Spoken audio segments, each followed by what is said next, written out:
Staying on the continent, at least 40 people have been killed in twin bomb blasts in the city of Jos in Nigeria.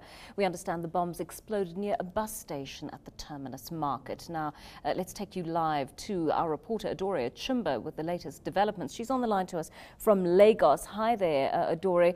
Just talk us through how this tragedy unfolded. Good morning. Yes, yet another bomb explosion in the northern part of Nigeria, this time in the central city of Jos in Plateau State. Now, this area has in the past had several such occurrences, and it was quiet for a little bit until yesterday. Now, witnesses tell us that about 6:30, they saw a flash and then a loud boom in front of a bus terminal.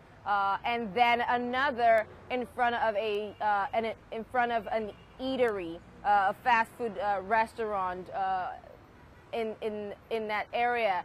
And the incident killed about 40 people, witnesses counting the bodies that were strewn across the area where the explosion happened.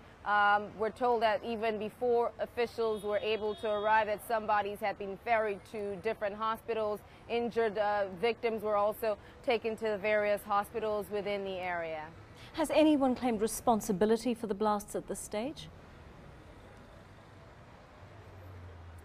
There's been no claim of responsibility yet, but we do know that the perpetrators of the explosion were suicide bombers.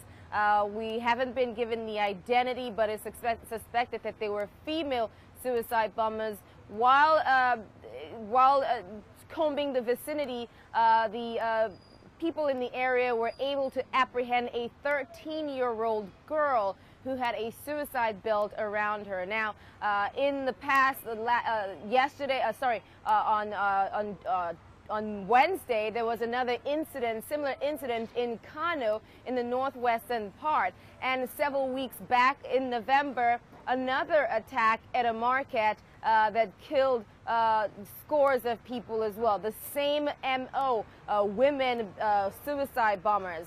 But a 13-year-old is the youngest that we've heard the age being projected as and she fortunately was apprehended before she could bring harm to herself or anybody else. I mean, that is really a very alarming aspect of the story. We know this is the same spot where 118 people died in a similar attack in May. Has security not been upped enough to have prevented these latest twin blasts?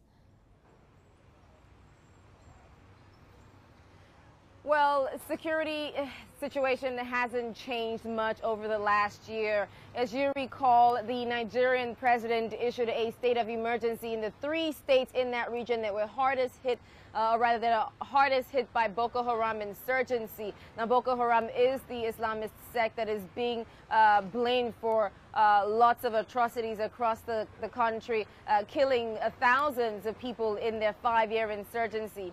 Now, this group, you know, carrying out different attacks on churches, schools, government establishments. They are the biggest security challenge in Nigeria at the moment. We are going into an election year in 2 months.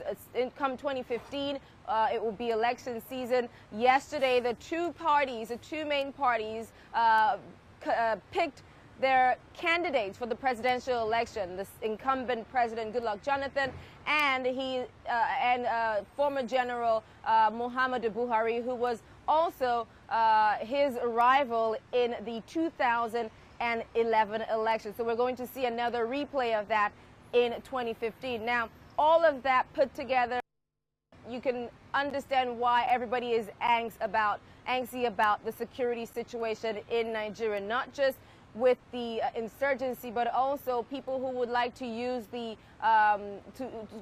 situation to make political gains and perpetrate other kinds of crimes. Thanks very much for putting us in the picture. Live to us from Lagos, our West Africa correspondent, Adauré Achumba.